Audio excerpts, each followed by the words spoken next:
नमस्कार, आप देख रहे हैं सोनभद्र प्राइम। मैं हूं आपके साथ शिवनारायण तिवारी। आज का हमारा कार्यक्रम है आपकी बात सोनभद्र प्राइम के साथ। हमारे साथ आज बहुत ही तेजस्वी, ओजस्वी, कर्मठ, जुझारू नेता हैं। इनको किसी परिचय की आवश्यकता नहीं है। मुझे लगता है कि सोनभद्र जिले के न्योरपुर और बभनी ब्लॉक में तो इनको बच्चा बच्चा जानता है। पांडे जी, आपका स्वागत है। सर, आपसे मैं ये पूछना चाहता हूँ कि अब राजनीति आपको विरासत में मिली है या राजनीति में आपने संघर्ष किया है आप, और राजनीति पर आप आए कैसे? ऐसा कुछ नहीं है। अपने क्षेत्र की जन समस्या को देखते हुए मैंने कई गांवों में, कई सुदूर क्षेत्रों में, आदिवासी बहुल क्षेत्र होने की वजह से कई क्षेत्रों का भ्रमण मैंने किया। मुझे एहसास हुआ कि जितने भी नेता पॉलिटिक्स से जुड़े व्यक्ति आए हैं, उन्होंने सिर्फ अपना स्वार्थ दिखाया है। इसलिए मैंने भी कुछ गरीब परिवार, आदिवासी बहुल क्षेत्र को सोच समझकर कुछ न्याय दिला सकूं, इस पीड़ा को देखते हुए स्वयं राजनीति में मैं आया हूँ।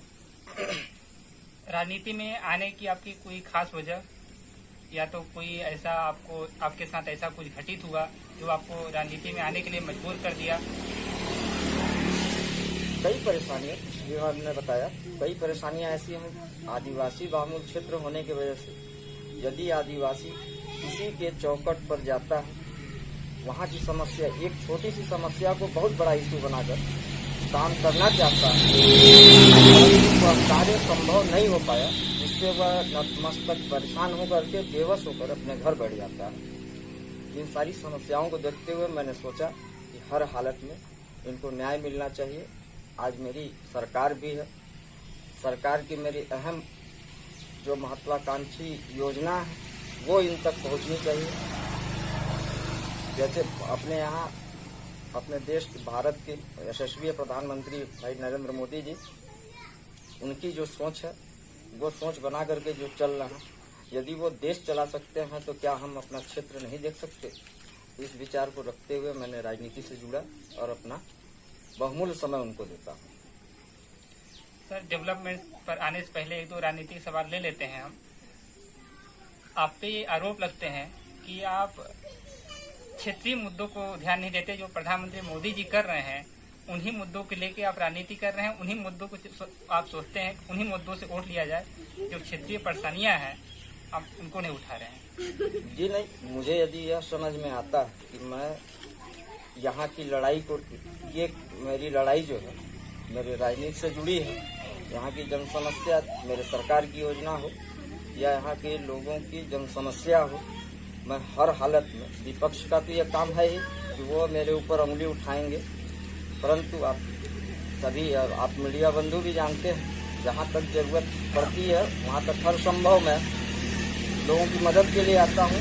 जो मेरी सरकार की अहम योजनाएं यदि उस प्रकार गरीबों तक नहीं पहुँच पा रहा है, हर हालत में लड़कर उनका न्याय, उनके तक योजना पहुँचाने का काम करता हूँ।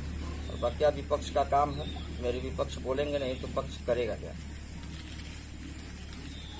सर, आपसे एक सवाल मेरा ये है कि पिछले 6-7 महीनों से कोरोना का ऐसा प्रकोप जारी है, पूरे देश में त्राही त्राही मची है। आप अपने जिस मंडल के अध्यक्ष हैं, आप बभनी मंडल के अध्यक्ष हैं और आप न्योरपुर मंडल में भी काफी सक्रिय रहे हैं। इस क्षेत्र में आप कोरोना वायरस महामारी जो फैल रही है और यहाँ भी बहुत तेज गति से, रफ्तार से बढ़ रही है, उसके लिए आप क्या कार्य कर रहे हैं? देखिए, ये महामारी तो है जिससे देश ना कह करके पूरे विश्व स्तर पर यह महामारी चल रही है। और हर संभव सारी, चाहे प्रदेश की सरकारें हों, केंद्र सरकार हो, हर संभव वो पूरी निष्ठा के साथ लगे हुए हैं कि किसी भी स्थिति में इस कोरोना जैसे महामारी का जंग हम जीत सके।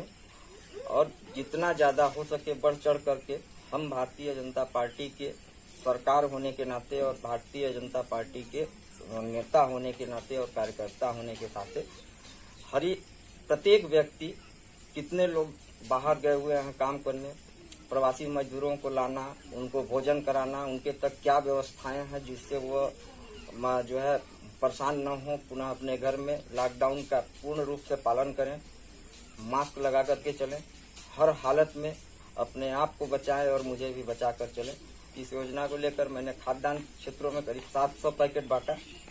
उसी प्रकार से 900 पैकेट के 900 मैंने मास्क बांट करके हर लोगों को विनती और निवेदन किया कि अपने भी बचिए और अपने परिवारजनों को भी बचाइए, ताकि हम भी स्वस्थ रह सकें। पांडे जी, आपसे मेरा एक और सवाल है कि इस दौर में महंगाई आसमान छू रही है।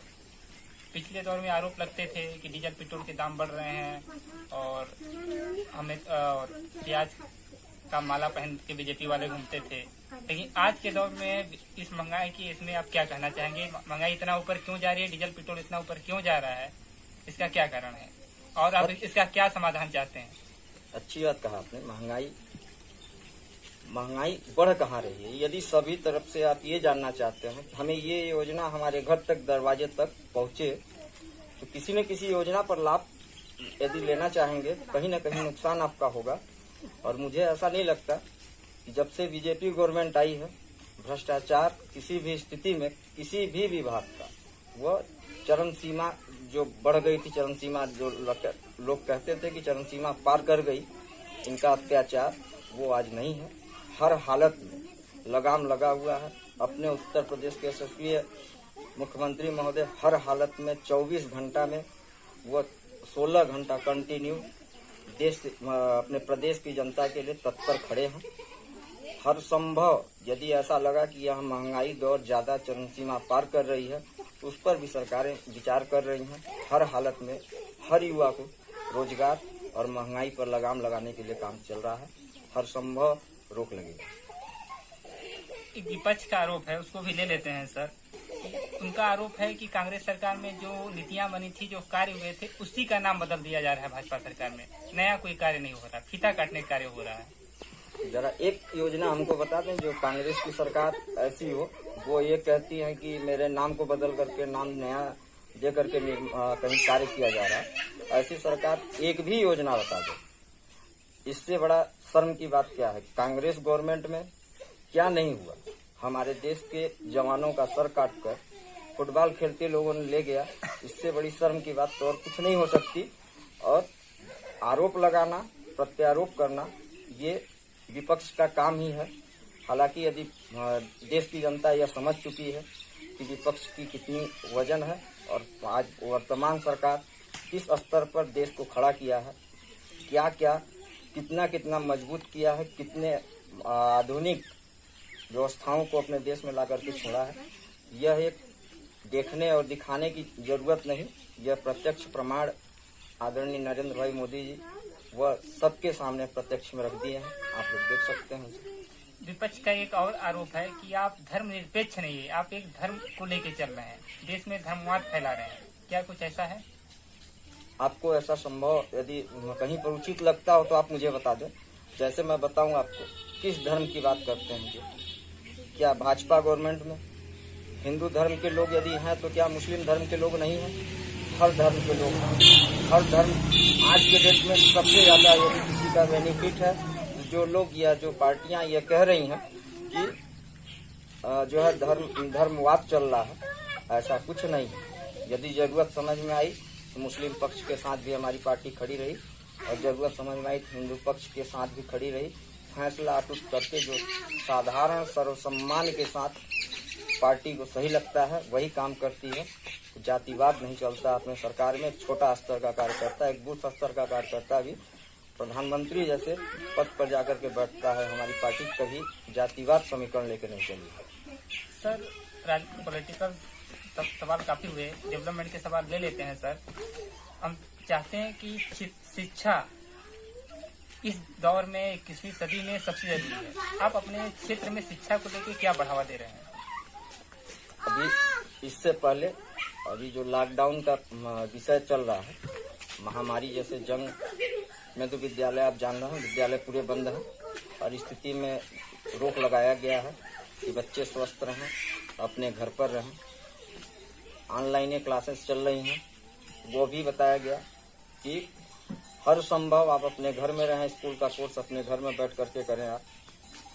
उसी प्रकार से ठीक जैसे शिक्षा स्तर इससे पहले जो कंडीशन थी हम लोगों की गवर्नमेंटें आई थी, आज जरा एक विद्यालय पर चल करके देख लीजिए। यदि हमें तो लगता है हम फर्श पर उसके खड़े हो जाएं तो ऊपर से नीचे तक पूरा शीशा नुमा पूरा शरीर आपको देखने को मिल जाएगा। हर विद्यालय में कायाकल्प बन करके हर विद्यालय के अध्यापकों को सुचारू रूप से समय पर स्कूल आने के लिए, बच्चों को जहाँ पर शिक्षण कार्य करना है वहाँ पर पूरी मजबूती से बच्चों को शिक्षण कार्य कराने के लिए कटिबद्ध है सरकार। हर हालत में गांव को उठाना चाहती है। ग्राम उदय से भारत उदय योजना हमारी सरकार ने चलाई थी, जिससे ग्राम उदय हुआ था। इसके बाद देश उदय होगा। सर, स्वास्थ्य पे भी एक सवाल ले लेते हैं। आप यहाँ काफी परेशानियां हैं इस क्षेत्र में। यहाँ CSC हॉस्पिटल है, लेकिन वहाँ व्यवस्थाएं नहीं है सर। वहाँ डॉक्टर भी उपलब्ध नहीं है, वहाँ फार्मासिस्ट उपलब्ध नहीं है। बहुत है भी तो बहुत कम मात्रा में है और लोगों को जानी पड़ती है। इस कोरोना काल में लोगों को लाइन लगानी पड़ रही है सर। वहाँ बहुत समस्याएं हैं। उसको आप किस नजरिए से देखते हैं, उसका क्या समाधान चाहते हैं? और संभव समाधान तो होंगे ही। होता क्या, जैसे अब लोग गए, पेशेंट ही गए वहाँ, पेशेंट जाने के बाद पेशेंट खुद गलत थोड़ा बहुत कर जाता है। गलत कर जाने का मतलब ये होता है आप परेशान हो, आप एक मरीज बन करके आए हुए हो, हमें कम से कम 2 गज की दूरी तो मुझे बना लेनी चाहिए। हम गए हैं, काम नहीं होता है। हर अस्पताल के अगल बगल कहीं न कहीं एक भाजपा कार्यकर्ता जरूर मिल जाएगा। तो बूथ स्तर का कार्यकर्ता, उससे बोलिए कि मुझे यहाँ के अधीक्षक महोदय ने ऐसा किया है और ये मेरे कानों तक खबर चली जाए। बताता हूँ कैसे काम नहीं होंगे। अपने क्षेत्र के हॉस्पिटल को मैंने कहा, अधीक्षक महोदय को भी कहा कि मेरी जनता किसी भी स्थिति में परेशान नहीं होनी चाहिए। सरकार मेरी कटिबद्ध है, आपको भी अपने ड्यूटी पर काम करने का पूरा अवसर दे रही है। काम कीजिए, अन्यथा अपने घर रहिए। सर, पहले सरकारों में ये भाजपा द्वारा आरोप लगाया जाता था कि पुलिस विभाग में एक जातीय समीकरण है और जातीय सुनवाई ही होती थी। क्या आपको लगता है कि इस विभाग में कुछ सुधार हुआ है भाजपा सरकार आने के बाद?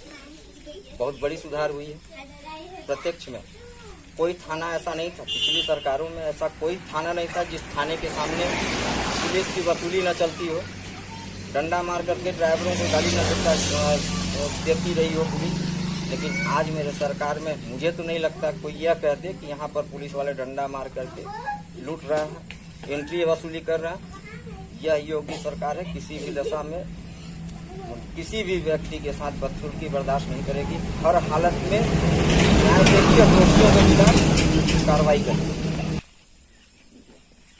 सर, इस क्षेत्र में एक बहुत ही मुद्दा हाईलाइट रहा है, विधवा तारावती का। उसमें अभी वो मामला का भी हाईलाइट हुआ। शासन प्रशासन, वहाँ सपा बसपा भाजपा तीनों की सरकारें आई।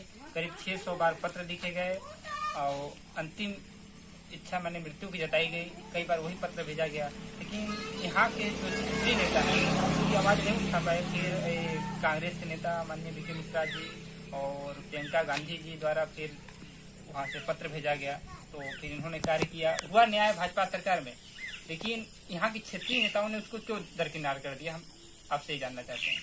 आपने मुझसे पहले शब्द में पहले लाइन में भी पूछा था कि आपकी रुचि क्या थी, और मैंने आपको बताया था कि मेरी रुचि यही अन्याय देखते मैं बर्दाश्त नहीं किया और मैं राजनीति से जुड़ा हूँ।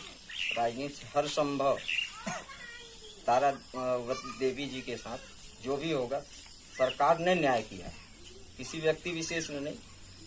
भारतीय जनता पार्टी के जो है गठबंधन NDA की गवर्नमेंट में अपने जो विधायक जी माननीय दुद्धि, माननीय हरिराम चेरो जी, ये मौके पर गए थे। हर संभव उनको पूर्ण रूप से न्याय दिलाने की बात कही थी और उसके बाद सदन में जाकर के इस बात को उन्होंने रखा था। हर हालत में इनको न्याय दिलाने की बात कहा था। बाद में उपलब्धियां तो बहुत लोग लुटाएंगे। सर, एक सवाल लास्ट ले लेते हैं। क्षेत्र में बेरोजगारी की समस्या बहुत है सर। इसके लिए आप जब इस स्तर में और इसी ब्लॉक में कोरोना काल चल रहा है, यहाँ युवा बाहर नहीं जा सकते हैं और जो गए भी थे वो डरे सहमे हुए हैं। अब यहाँ आए हैं तो वापस जाने के तैयार नहीं है, तो आप रोजगार को लेके क्या कदम उठा रहे हैं? बहुत अच्छी बात को आपने कहा भाई साहब। हर हालत यहाँ के युवाओं के प्रति हमारी इच्छा है और मैंने अध्यक्ष बनने के बाद यह दर्द महसूस किया। हमारी सरकार ने यह नारा लगाई थी, सोनभद्र का मूल नारा यह था, बिजली पानी रोजगार सोनभद्र का विशेष अधिकार।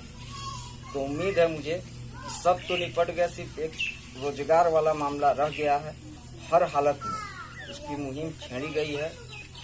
आदरणीय प्रधानमंत्री महोदय की जो योजना अभी आई है उससे जरूर पूरे तो नहीं हो सकते, परंतु जितने भी बेरोजगार हैं 50% भी यदि रोजगार उनको मिल जाता है तो हमारा क्षेत्र हर हालत में सकुशल अपने घर में बैठ करके एक युवा अपने घर से रोजगार करके ये गर्व से कहेगा कि मैं प्रधानमंत्री जी के आदरणीय नरेंद्र भाई मोदी जी के कार्यकाल में मैं अपने घर में रोजगार पाया और मैं आज इतना खुश हूँ। शायद कभी मैं इतना मुझे खुशी नहीं मिली थी। ये हर हालत में आप भी देखेंगे, हम भी देखेंगे और बेरोजगार युवा भी देखने को या करने को उनको सब कुछ मिलेगा। वह सामने प्रत्यक्ष है, आप देख सकते हैं। सर, इतनी कंपनियां यहाँ सारी हैं, बहुत सारी कंपनियां हैं, इंडस्ट्री है यहाँ, उसके बारे में आपकी विधायक जी से कभी बात होती है? सर जी, अभी बात हुई है, लिखा पढ़ी भी मैंने स्वयं अपने लेटर पैड पर किया है।